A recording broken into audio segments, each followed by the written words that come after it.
Next अपना topic है, कल अपने पढ़ा था Thomson's model of an atom, जिसको अपने प्लम पुडिंग मॉडल भी कहा था और वाटरमेलन से और प्लम और पुडिंग से कंपेयर किया था। तो इसमें अपने को ये देखने को मिला था कि एक पॉजिटिव स्फीयर होता है जो पूरा पॉजिटिव चार्ज, जिसमें बीच बीच में नेगेटिव चार्ज इलेक्ट्रॉन एम्बेडेड होते हैं, यानी उसमें एम्बेडेड यानी धसे हुए या फंसे हुए होते हैं। नेक्स्ट अपना मॉडल है Rutherford model of an atom. इसने क्या किया, अर्नेस्ट रदरफोर्ड इन साइंटिस्ट का नाम था, was interested in knowing how the electrons are arranged within an atom, यानी वो इंटरेस्टेड थे ये जानने में कि इलेक्ट्रॉन किस तरह से अरेंज्ड है, लाइक ऐसे बीच जैसे फंसे हुए हैं, अगर वो ये मानने को रेडी नहीं थे। तो उन्होंने एक एक्सपेरिमेंट डिज़ाइन किया।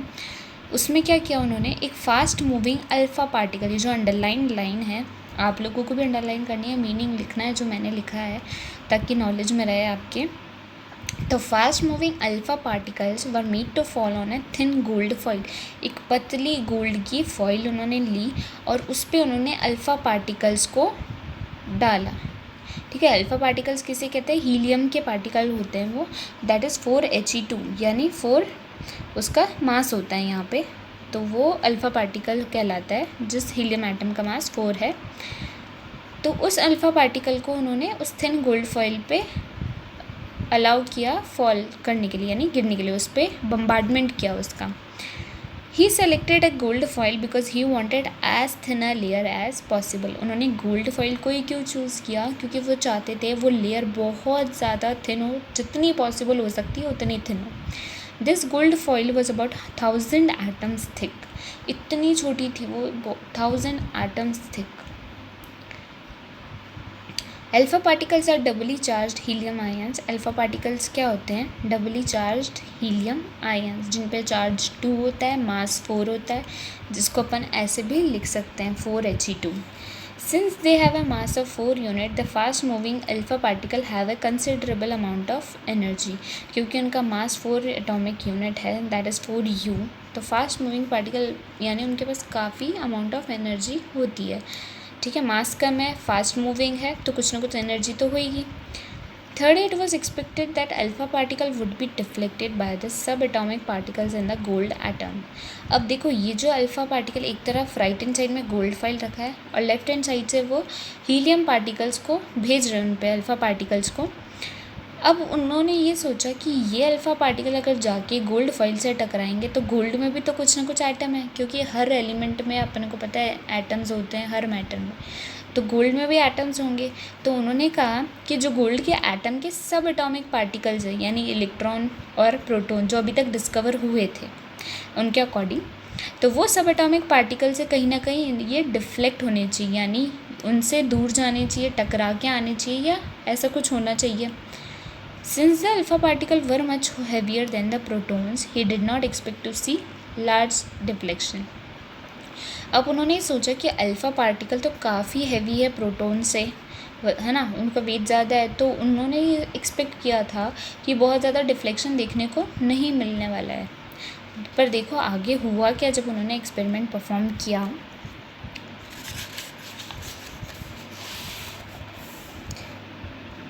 But the alpha particle scattering experiment gave totally unexpected results. पर उन्होंने जो सोचा था उससे काफ़ी हटके रिजल्ट्स निकल के आए। रिजल्ट्स क्या क्या थे, फॉलोइंग ऑब्जर्वेशंस, यानी क्या क्या उनको देखने को मिला। Most of the fast moving alpha particle passed straight through the gold foil. उस गोल्ड फॉइल से बहुत सारे अल्फ़ा पार्टिकल्स तो मतलब निकल गए, पास हो गए, उस गोल्ड फॉइल को पार करके आगे निकल गए most of the alpha particle, यानी ज़्यादातर। Second is some of this alpha particle were deflected by the foil by small angles. अब कुछ पार्टिकल डिफ्लेक्ट यानी अपने रास्ते से भटक गए, अपने रास्ते से किसी और रास्ते पे जाने लगे बाय स्मॉल एंगल्स, यानी जैसे वो सीधे सीधे जा रहे थे तो थोड़ा 30 डिग्री या 40 डिग्री मान लो अप्रॉक्सीमेटली वो टर्न हो गए अपने डायरेक्शन से। थर्ड है, surprisingly 1 out of every 12,000 particle appear to be rebound. Rebound यानी जिस डायरेक्शन में आप जा रहे थे उसके जस्ट ऑपोजिट डायरेक्शन में आप वापस से आ जाओ, उसे रिबाउंड कहते हैं। तो सरप्राइजिंगली मतलब ये जो रिज़ल्ट था उन्होंने बिल्कुल भी एक्सपेक्ट नहीं किया था कि कोई पार्टिकल जा रहा है आगे और वो वापस से वहीं लौट के आ जाएगा। तो ऐसा सिर्फ बहुत कम के लिए देखा गया, 1 आउट ऑफ एवरी 12,000, यानी 12,000 पार्टिकल में से सिर्फ एक ही पार्टिकल ऐसा निकलता था जो अपनी डायरेक्शन में वापस आ गया, जिस डायरेक्शन में जा रहा था उसके ऑपोजिट में वापस आने लग गया। In the words of Rutherford, this result was almost as incredible as if you fire a 15-inch shell at a piece of tissue paper and it comes back and hits you. यानी ये result उनके लिए इतना ज़्यादा चौंकाने वाला था कि उनको ऐसा लगता था अगर 15 इंच की एक शेल अगर टिश्यू पेपर पे वो डाले और सडनली वो वापस आ जाए, मतलब कितना अनएक्सपेक्टेड है ना।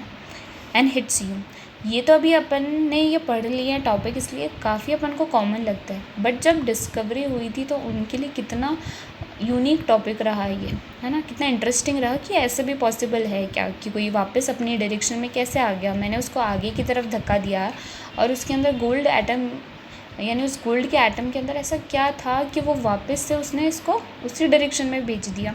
तो उनके लिए ये रिज़ल्ट बहुत सरप्राइजिंग था। Let us think of an activity in an open field to understand the implications of this experiment. अब इन्होंने एक ऐसी एग्जाम्पल दिया आपको यहाँ पे, एक ऐसी एक्टिविटी का जो आप परफॉर्म करो तो आप इसको मेंटली समझने में और अच्छा एक्सपीरियंस ले पाओगे। तो let a child stand in front of a wall with his eyes closed, यानी उसको दीवार के सामने खड़ा कर दो और उसकी आंखों पे पट्टी बांध दो। Let him throw stones at the wall from a distance, अब उसको कुछ दूरी से पत्थर फेंकने को बोलो दीवार पे, ठीक है। ही फील और he will hair a sound when each stone strikes the wall.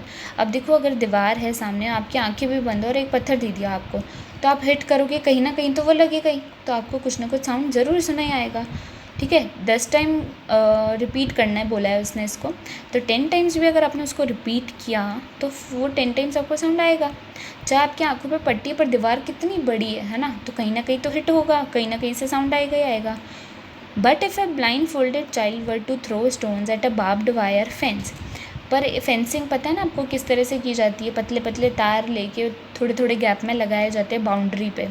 Fencing देखियो आपने खेत वगैरह में या किसी ओपन प्लॉट पे, तो वहाँ पे अगर ब्लाइंड फोल्डेड चाइल्ड को अगर वो बोले कि बॉल से हिट करो, तो बहुत कम चांसेस है ना कि उसको एक साउंड सुनाई आएगा, ठीक है। Most of the stones would not hit the fencing, क्योंकि बहुत सारे स्टोन तो फेंसिंग को हिट कर ही नहीं पाएंगे, तो no sound will be heard, तो उसको कुछ भी सुनाई नहीं आएगा, क्योंकि जो दो फेंस यानी जो दो वायर के बीच में गैप रहेगा, most of the times ball वहाँ से भी जा सकती है, तो ज़रूरी नहीं है उसको हर बार साउंड सुनाई आए, है ना।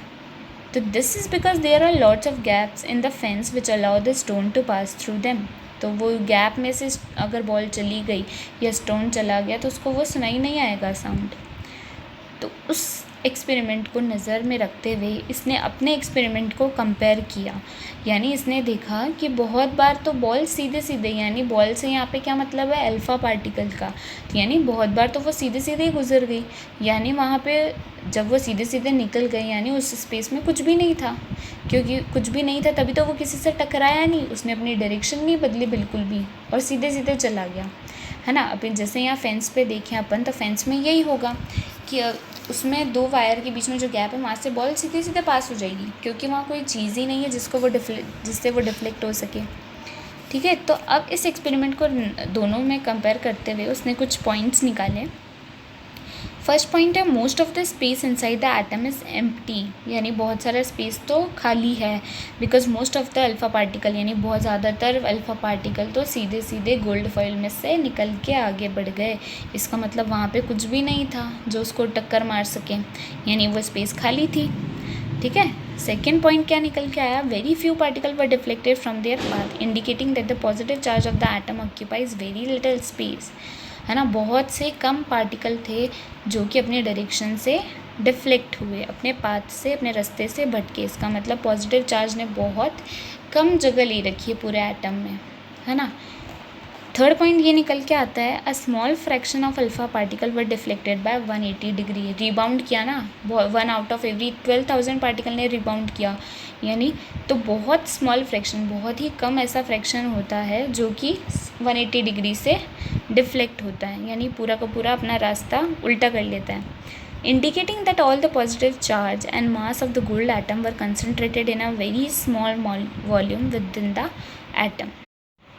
तो ये जो बात थी कि अल्फ़ा पार्टिकल जो 180 डिग्री से यानी जहाँ गोल्ड फॉइल की तरफ रहे थे लेकिन वापस अपनी डायरेक्शन में उल्टे लौट आए, वो ये इंडिकेट करता है कि पॉजिटिव चार्ज और मास जो मतलब बहुत ज़्यादा बहुत ऑलमोस्ट मास जो है वो उसका कहाँ पे है, बहुत छोटे से वॉल्यूम में एटम के अंदर।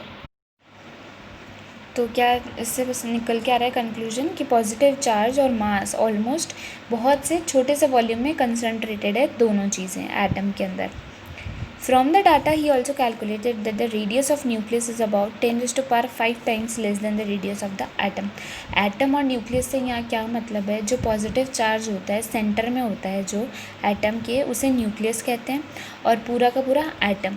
तो उस न्यूक्लियस की साइज़ और उस एटम की साइज़, ठीक है, उनको कंपेयर किया है तो nucleus is about 10⁵ times less, यानी पूरे एटम से ऑलमोस्ट 10⁵ छोटा होता है न्यूक्लियस। तो बहुत ही कम स्पेस हो गया ना, 1/10⁵, यानी न्यूक्लियस कितना छोटा हो गया एटम से। On the basis of his experiment Rutherford put forward the nuclear model of an atom which had the following feature. अब उन्होंने क्या किया, एक मॉडल उन्होंने दिया इस एक्सपेरिमेंट से कंक्लूड करके उनको क्या फील हुआ कि स्ट्रक्चर कैसा है एटम का। उन्होंने इसमें एक्सप्लेन किया, there is positively charge center in an atom called the nucleus, है ना, वो जो न्यूक्लियस है उसमें पूरा का पूरा पॉजिटिव चार्ज है और वो सेंटर में, जबकि थॉमसन ने क्या बताया था, पूरा का पूरा स्प्रेड होता है पॉजिटिव चार्ज, चारों तरफ फैला हुआ होता है। तो वैसा नहीं है, रदरफोर्ड ने बताया कि पॉजिटिवली चार्ज सेंटर, सिर्फ सेंटर में पॉजिटिव चार्ज है जिसे अपन न्यूक्लियस कहते हैं। Nearly all the mass of an atom resides in the nucleus, यानी सारा का सारा मास, ऑलमोस्ट ध्यान रखना वर्ड ऑलमोस्ट आएगा, ऑलमोस्ट मास जो है वो सेंटर में ही होता है उसके न्यूक्लियस में। सेकेंड पॉइंट उन्होंने निकाला, the electron revolve around the nucleus in circular paths, और इलेक्ट्रॉन क्या करते हैं उस पॉजिटिव चार्ज के यानी न्यूक्लियस के चारों ओर सर्कुलर पाथ, जैसे अपने प्लैनेट्स घूमते हैं ना इलेप्टिकल पाथ में सन के अराउंड, वैसे ये इलेक्ट्रॉन सर्कुलर पाथ्स में न्यूक्लियस के चारों ओर घूमते हैं। थर्ड पॉइंट निकाला, the size of the nucleus is very small as compare to size of the atom. तो जो न्यूक्लियस का साइज़ है वो काफ़ी छोटा है as compare to size of atom. उन्होंने डाटा भी दे दिया कि कितना छोटा, almost 10⁵ times. Drawbacks of Rutherford model of atom, कमियाँ, ड्रॉबैक्स क्या होती है, कमियाँ, यानी इन्होंने जो एक्सपेरिमेंट किया वो भी पूरा सक्सेसफुल नहीं था, उसमें भी कुछ कमियाँ थी, एक दो बातें वो भी नहीं समझा पा रहे थे, जो कि क्या थी, the revolution of the electron in a circular orbit is not expected to be stable. अब इन्होंने जो मॉडल दिया कि लाइक वो चारों ओर घूमते हैं, तो वो स्टेबल नहीं होना चाहिए इनके according. Any particle in a circular orbit would undergo acceleration. देखो अगर कोई सर्कुलर पाथ में घूम रहा है तो धीरे धीरे उसकी स्पीड बढ़नी चाहिए, एक्सेलरेशन आना चाहिए उसमें, जैसे अपन अपनी स्पीड बढ़ाते हैं गाड़ी की तो गाड़ी एक्सेलरेट करती है, वैसे इसमें भी होना चाहिए। और एक्सेलरेशन के दौरान charge particle would radiate energy, और एक्सेलरेशन के दौरान उस चार्ज पार्टिकल को यानी वो जो इलेक्ट्रॉन चारों ओर घूम रहा है उसको धीरे धीरे अपनी एनर्जी भी लूज़ कर देनी चाहिए। यानी अगर अपन जैसे किसी भी और बात करें, जैसे अपन प्लैनेट की बात करें तो प्लैनेट सन के अराउंड घूमते हैं तो उसके पीछे भी तो एक रीज़न है, वरना वो उसके चारों ओर किस वजह से घूम रहे हैं, तो वहाँ पे ग्रेविटेशनल फोर्स होता है। तो यहाँ पे भी ये कह रहे हैं कि अगर वो घूम रहे हैं तो अभी तक इनको रीज़न नहीं पता था कि घूमने के पीछे रीज़न क्या है, ये इन्होंने सिर्फ ये बताया था कि वो ऐसे घूमते हैं। तो इनके अकॉर्डिंग उनको घूमते घूमते अपनी एनर्जी लूज़ कर देनी चाहिए, और अगर कोई अपनी एनर्जी लूज़ कर देगा तो वो गिर जाएगा थोड़ी देर में। तो उनको ऐसा लगता था कि वो उसको न्यूक्लियस में गिर जाना चाहिए धीरे धीरे अपनी एनर्जी लूज़ करके, पर ऐसा होता तो नहीं है असली में। तो इसके पीछे का रीज़न वो एक्सप्लेन नहीं कर पाए थे। If this were so the atom should be highly unstable. अगर ऐसा होता कि इलेक्ट्रॉन घूमते घूमते उसके चारों और ऑर्बिट में धीरे धीरे अपनी एनर्जी लूज़ कर देते और एनर्जी लूज़ करके न्यूक्लियस में गिर जाते तो एटम को काफ़ी अनस्टेबल होना चाहिए, पर ऐसा तो होता नहीं है क्योंकि सब अपने आसपास एटम मैटर देखे तो स्टेबल है। तो इनके अकॉर्डिंग मैटर को इस फॉर्म में एग्जिस्ट नहीं करना चाहिए था अगर एटम हाईली अनस्टेबल होता तो, पर ऐसा होता नहीं है। वी नो कि एटम आर क्वाइट स्टेबल, हमको पता है एटम कैसे होते हैं, स्टेबल होते हैं। तो इसके पीछे का रीज़न जो है नेक्स्ट मॉडल, सबसे पहले अपन ने पढ़ा थॉमसन मॉडल, फिर रदरफोर्ड मॉडल, अब आएगा बोर्स मॉडल। तो बोर्स मॉडल इसके पीछे का रीज़न एक्सप्लेन कर देगा। तो इनका ड्रॉबैक आपको याद रखना है और इनके एडवांटेजेस, यानी इन्होंने क्या क्या बता दिया था और क्या क्या कमी रह गई थी। तो ये रदरफोर्ड का मॉडल जो है बहुत इंपॉर्टेंट टॉपिक है, ये पूछा भी जाता है और इसकी जो पॉइंट्स है ये जो मैंने मार्क किए इंपॉर्टेंट है, आप लोगों को याद रखने हैं कि क्या क्या उन्होंने ऑब्जर्वेशन किया और क्या क्या रिजल्ट निकाल दिए। तो ये 3 बातें इनको अब इनके मॉडल से अपने को पता चली थी जो कि पहले नहीं पता थी। ठीक है, तो इस टॉपिक को ध्यान से पढ़ लेना है आप लोगों को और अपन नेक्स्ट क्लास में पढ़ेंगे Bohr's model. Okay, thank you.